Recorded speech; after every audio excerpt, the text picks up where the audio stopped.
years of excellence. Sun International Institute of Tourism and Management. ముహూర్తం time అవుతుంది. పార్థు ఇంకా రాలేదేంటి? మీరు కంగారు పడకండి, వాడు వచ్చేస్తాడు.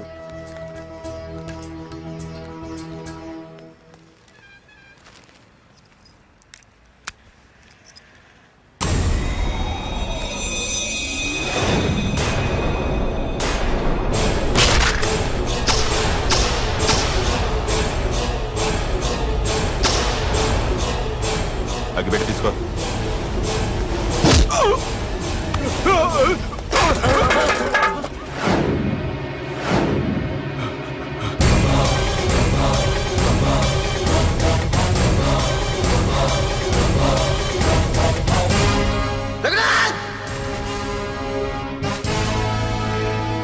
ఏంట్రా ఏమైంది?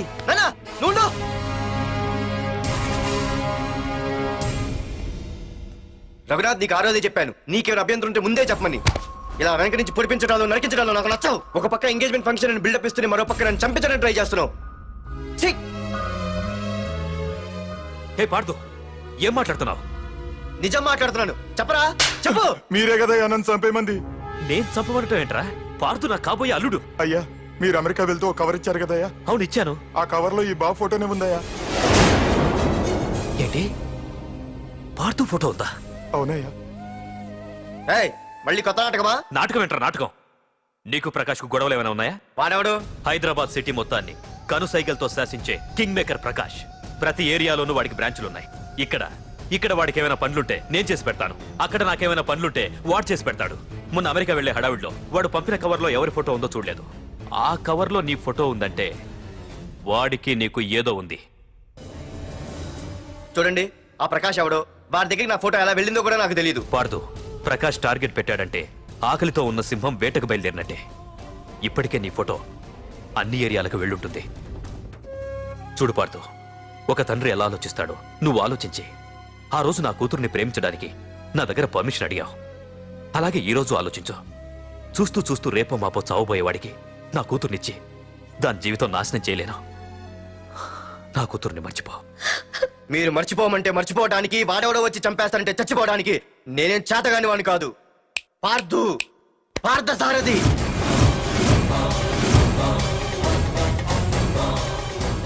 నేను మామూలుగా దేనికి ఫిక్స్ అవ్వను. వన్స్ ఫిక్స్ అయ్యానంటే ఎవ్వడడ్డొచ్చినా డ్రాప్ అవ్వను. నేనే హైదరాబాద్ వెళ్తా, ఆ ప్రకాష్ ఎవడు వాడి సంగతి ఏంటో తేల్చుకుని వస్తా. మాధురి, పెద్దలు నిర్ణయించిన ముహూర్తానికి ఈ నెల 28వ తారీఖు రాత్రి 9:29 సింహాచలం గుళ్ళో మన పెళ్లి. ఇందులో ఏ మార్పు ఉండదు.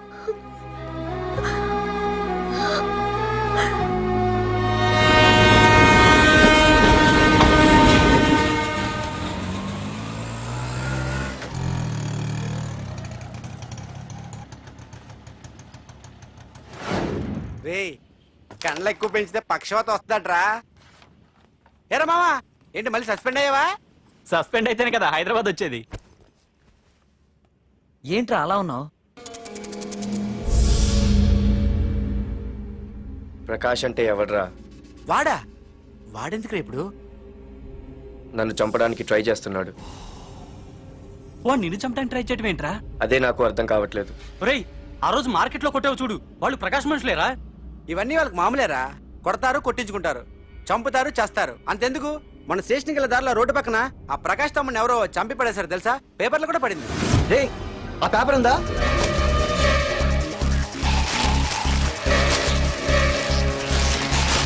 రే విడేరా.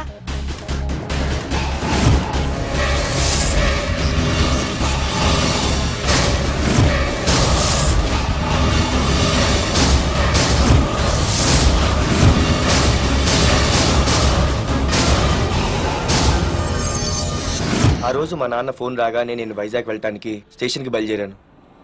ఆటో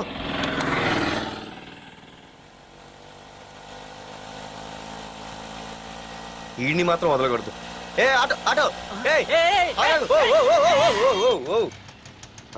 బాబు, రైల్వే స్టేషన్కి వస్తావా? సవారీ ఉంది సార్. వీడు సవారీ. Sorry sir. సార్, మీరు ఎక్కడ దాకా వెళ్తున్నారు సార్? ఈస్ట్ మారేడుపల్లి. సార్, కొంచెం స్టేషన్ దగ్గర లిఫ్ట్ ఇస్తారా? నా ట్రైనింగ్ టైం అవుతుంది. సరే సరే ఎక్కు. Thank you sir. సార్ మీ పేరేంటి సార్? రైల్వే స్టేషన్కి వెళ్ళడానికి పేరు అవసరం లేదనుకుంటా. ఆ, ఏదో కొంచెం టైం పాస్ కావాలి కదా. నీ పేరేంటి? నా పేరు పార్థు. రామ్, జానకి రామ్. ఆహా. సార్ మీరు ఏం చదువుతున్నారు సార్? Second class. ఆహా. పెద్ద తర్వాత ఏమనుకుంటున్నారు? ఏపీజే అబ్దుల్ కలాం. అబ్బో, ఎవరైనా డాక్టర్ ఇంజనీర్ అవ్వాలనుకుంటారు. మీరేం సార్ ఏకంగా రాష్ట్రపతి పోస్ట్కి ఎసరు పెట్టారు? అంతకన్నా పెద్ద పోస్ట్ ఉందా?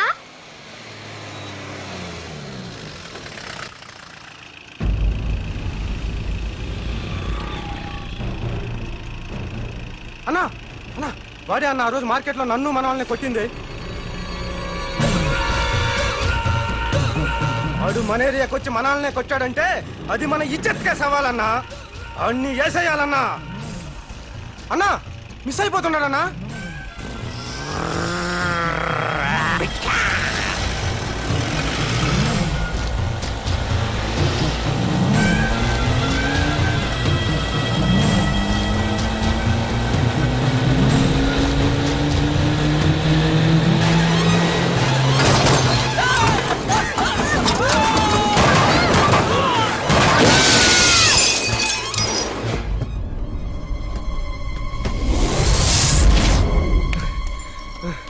చిన్న రే చిన్న.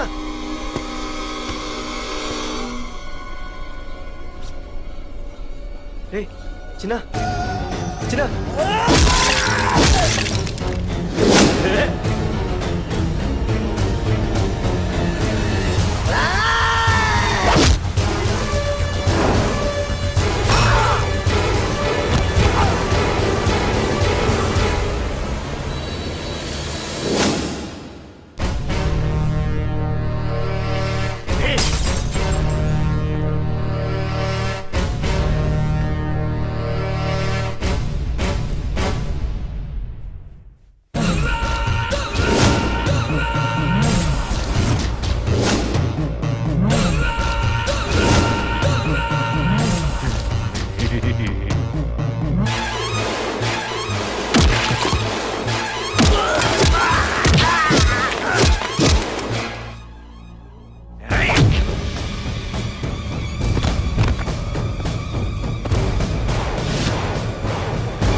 ఆ తర్వాత బాబుని హాస్పిటల్లో అడ్మిట్ చేసి నేను వైజాగ్ వెళ్ళిపోయాను. కానీ ఇప్పుడే అర్థమైంది ప్రకాష్ తమ్ముడు పడిపోలేదు, చనిపోయాడని. మరి ఇప్పుడు ఏం చేద్దాం అనుకుంటున్నారా?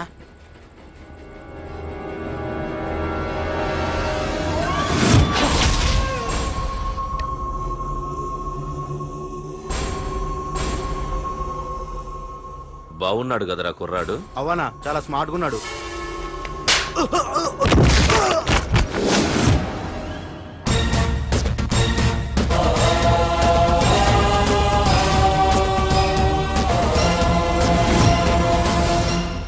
నా పేరు పార్థు. నువ్వు వెతుకుతున్నది, చంపించాలని ట్రై చేస్తున్నది నన్నే. నేను ఈ తమ్ముని కావాలని చంపలేదు, అది అనుకోకుండా జరిగింది. అతను చనిపోయిన విషయం కూడా నాకు ఇప్పుడే తెలిసింది. నన్ను చంపడం వల్ల అతను తిరిగి రాడు కదా. అందుకు నీ మనుషులు నా వెంట పట్టడం, నన్ను చంపాలని ట్రై చేయడం, నేను వాళ్ళని తిరిగి కొట్టడం, ఇవన్నీ నాకు నచ్చవు. నీ తమ్ముడు చనిపోయినందుకు నువ్వెంత బాధపడుతున్నావో పొరపాటున నా చేతిలో ఒకరు చనిపోయినందుకు నేను అంతే బాధపడుతున్నాను. అందుకే ఈ విషయం ఇక్కడితో వదిలేస్తే ఇద్దరికీ మంచిది. అర్థం చేసుకో. అర్థం చేసుకున్నాను. నిన్ను తప్పుగా అర్థం చేసుకున్నాను, చాలా తప్పుగా. నా తమ్ముణ్ణి చంపినవాడు నాకు భయపడి ప్రాణభయంతో ఎక్కడో దాక్కునుంటాడనుకున్నాను. కానీ చంపింది నేనే అని చెప్పే దమ్మునవాడనుకోలేదు. చూస్తా, నీ దమ్మెంటో ఇప్పుడు చూస్తా. ఒరేయ్ తమ్ముడు, చూసావా? మొదటిసారి వీడు నిన్ను చంపినవాడు నా ముందుకొచ్చాడు. ఈ రోజే వీడిని ముక్కలు ముక్కలుగా నరికి నీ రుణం తీర్చుకుంటా. రేయ్, వేసేయండి రా వాడిని.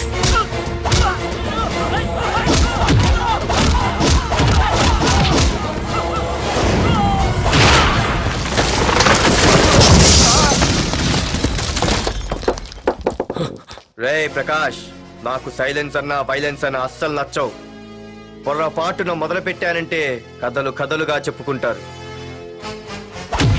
రేయ్ పార్దు, ఇంకొకసారి నువ్వు ఈ పార్దుని తలుచుకుంటే నీ చావుని నువ్వు తలుచుకున్నట్టే.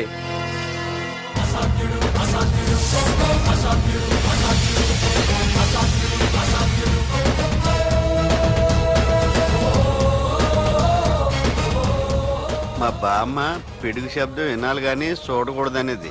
అంటే ఏంటి ఇప్పుడు అర్థమైంది. ఈడు ఇంకా తీరుకోలేనట్టుంది.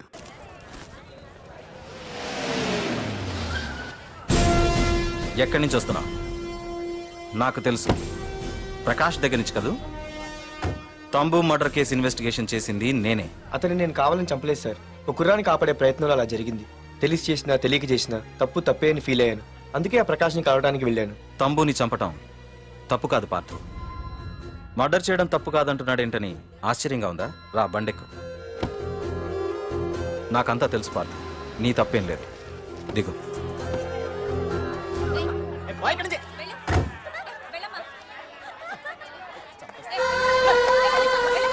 ఆమెవరో తెలుసా? నాకంటే ముందు నా పోస్టులో ఉన్న పోలీస్ ఆఫీసర్ భార్య. తన కళ్ళ ముందే తన భర్తని ఆ తంబుగాడు అతి దారుణంగా నరికి చంపేశాడు. అది చూసి ఆవిడ పిచ్చిదైపోయింది.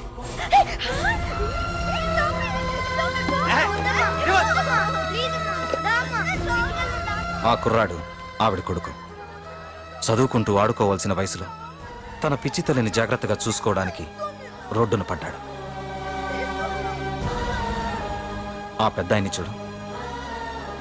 6 సంవత్సరాల క్రితం తన కూతురి పెళ్లి కోసం బట్టలు కొనడానికి కూతురుతో పాటు సిటీకి వచ్చాడు. తంబుగాడు ఆ అమ్మాయిని ఎత్తుకుపోయాడు. ఆ రోజు నుంచి ఈ రోజు వరకు తన కూతురు ఉందో లేదో తెలియకపోయినా ఎప్పటికైనా తిరిగి ఇవ్వకపోతారా అన్న చిన్న ఆశతో ఈ సిటీలో ఉండిపోయాడు. వీళ్లే కాదు పార్థు, ఒక్కసారి అటు చూడు. పశువులు కూడా ఉండలేని ఈ మురికి నీళ్ల పక్కన వీళ్ళెందుకుంటున్నారో తెలుసా? ఆ ప్రకాష్ గాడు తన తమ్ముడి పేరు మీద మల్టీప్లెక్స్ కట్టడానికి వీళ్ళుండే ఇళ్లని ఖాళీ చేయించి తన సొంతం చేసుకున్నాడు. వాణ్ణి ఎదిరించలేక వేరే దారి లేక వీళ్ళంతా ఈ దుర్భరమైన జీవితాన్ని గడుపుతున్నారు. ఇప్పుడు చెప్పు పార్థు, తంబుని చంపడం తప్పని ఇంకా నువ్వు ఫీల్ అవుతున్నావా? నువ్వు అడగచ్చు, ఇన్ని జరుగుతుంటే మీరేం చేస్తున్నారని. మా అధికారమే మాకు అడ్డమైంది. ప్రకాష్ గారిని టచ్ చేస్తే చాలు మినిస్టర్స్ నుంచి ఫోన్ కాల్స్, ఒక్కడుగు ముందుకేస్తే చాలు వెనక్కి రమ్మని హైకమాండ్ నుంచి ఆర్డర్స్. నా దృష్టిలో ప్రకాష్ని అరెస్ట్ చేయకపోవడం ఎంత తప్పో నిన్ను అరెస్ట్ చేయడం కూడా అంతే తప్పు. ఇదిగో నీ పర్స్. తంబు డెడ్ బాడీ దగ్గర దొరికింది. పార్థు, నిశ్చింతగా ఊరెళ్ళి నువ్వు ప్రేమించిన అమ్మాయిని పెళ్లి చేసుకుని హ్యాపీగా ఉండు. చూడు, నిన్ను నువ్వు రక్షించుకోవడానికి ఆ ప్రకాష్ని గాని వాడి మనుషుల్ని కానీ ఏమైనా చెయ్యి. నీ వెనక నేనున్నాను. Wish you all the best.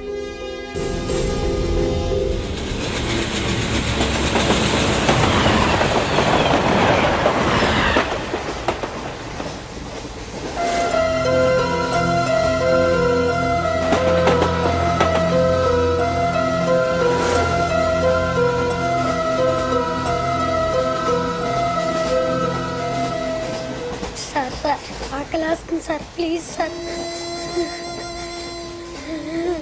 అమ్మ ఆకలి వేస్తుంది అమ్మ. Sir sir please sir. అమ్మా.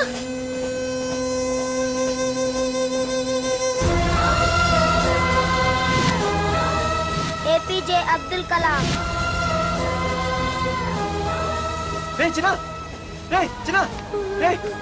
ఏంద్రా నీకు? ఏంటి ఇలా ఉన్నావు? ఏమైందో చెప్పరా? చెప్పు. వాట్?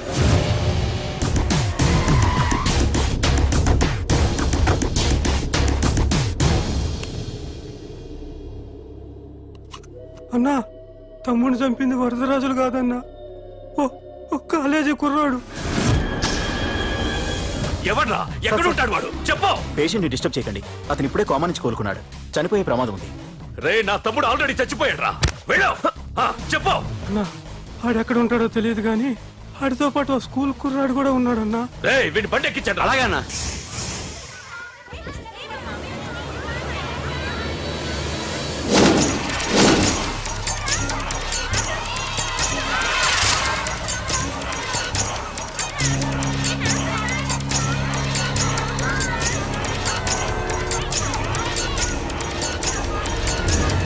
అన్నా ఆ కుర్రాడన్నా. రే బాబీ ఆగరా. మర్యాదగా చెప్పు. నిజంగా అతను ఎవరో మాకు తెలియదు సార్. తెలియకుండానే వాడితో మీ కొడుకుని స్టేషన్కి పంపించారా? హ్మ్? చెప్పు ఏం చేయొద్దు. చెప్పు చెప్పు చెప్పు చెప్పు చెప్పు చెప్పు చెప్పు. తెలియకుండానే వాడితో స్టేషన్కి పంపించావా? చెప్పు. ఏయ్! చెప్పవే చెప్పు చెప్పు.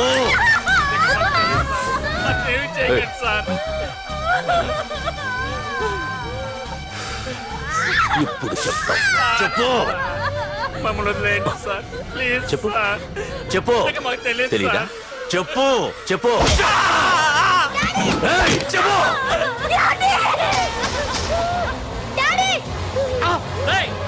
ఏయ్, చెప్పు. ఇప్పటికైనా చెప్పవే. వాడు నా చేతిలో చావాలి. చెప్పు.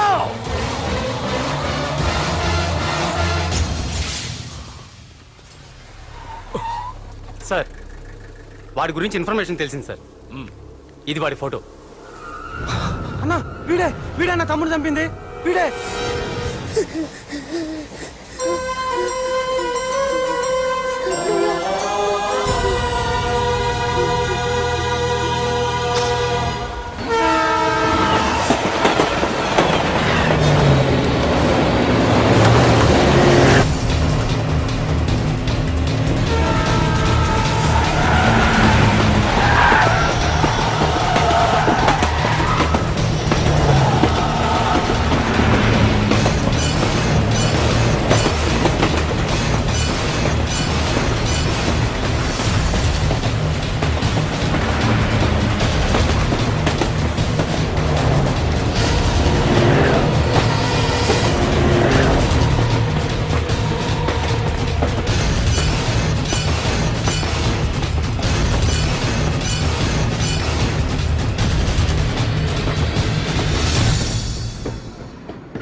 అయ్యో మన భోగిలు విడిపోయాయి.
నిన్ను తలుచుకుంటే చావును తలుచుకున్నట్ట.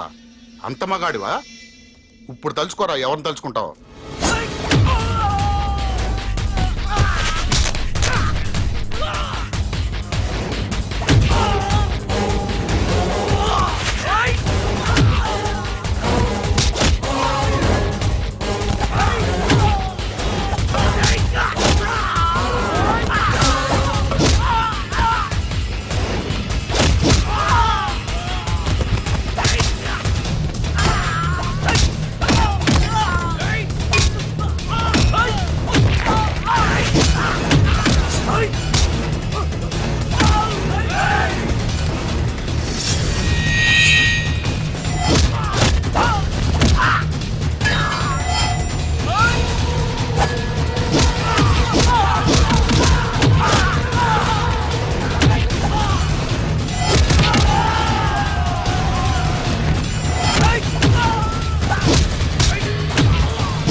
మా గురించైనా ఒకసారి ఆలోచించు ప్రకాష్. ఇప్పుడు నా ఆలోచన ఆవేశం అంతా పార్థుగాడి చావు గురించే. ఆల్రెడీ నా మనుషులు వెళ్ళారు. 5 నిమిషాల్లో వాడిని కాదు, వాడి శవాన్ని తీసుకొస్తాను.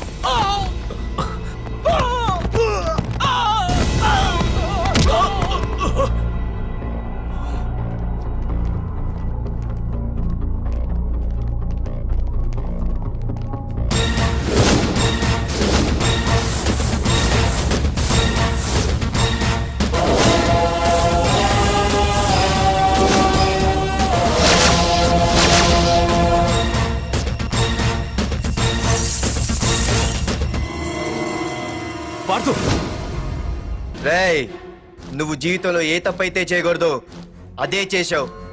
నన్ను నన్ను టెన్షన్ పెట్టావు. నా మూలంగా అభంశుభం తెలియని పసివాడి తల్లిదండ్రులను చంపి వీన్ని అడుక్కు తిని అనాథం చేశావు. నీ వల్ల అన్యాయం అయిపోయిన ఈ పసివాడి మీద ప్రమాణం చేసి చెప్తున్నా, నా పెళ్లికి పంతులు పంచాంగం చూసి పెట్టిన ముహూర్తం ఈ 28. అప్పటి వరకు నేను ఇక్కడే ఉంటా. నీ ప్రతి అడుక్కి ఎదురొస్తా. నీ రౌడీ రాజ్యాన్ని నేలకూలుస్తా. నీ రాక్షసత్వం వల్ల ఇప్పుడు వీడు ఏ స్థితిలో అయితే ఉన్నాడో అదే స్థితికి నిన్ను తెచ్చి నడి రోడ్డు మీద నిలబెడతా. దానికి నేను పెట్టిన ముహూర్తం ఈ నెల 19. తెచ్చుకో. నీ బ్రాంచీల నుండి జనాల్ని తెచ్చుకుంటావో, నీ గోడౌన్ నుండి ఆయుధాలు తెచ్చుకుంటావో. ఒరే ప్రకాష్, పొరపాటున నా పొరచేయి తగిలితేనే పైకి పోయాడు నీ తమ్ముడు. అదే నే మనసు పెట్టి పిడికిలి బిగించి కొట్టానంటే పునర్జన్మ లేకుండా పోతావు.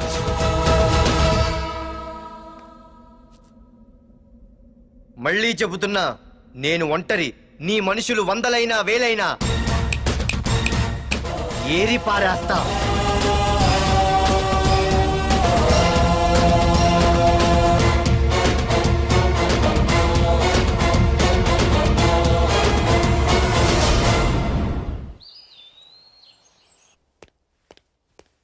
నాన్నా, పార్థు ఏంటన్నా? నేను ఇంత టెన్షన్ పడుతుంటే నువ్వేం మాట్లాడవేంటి?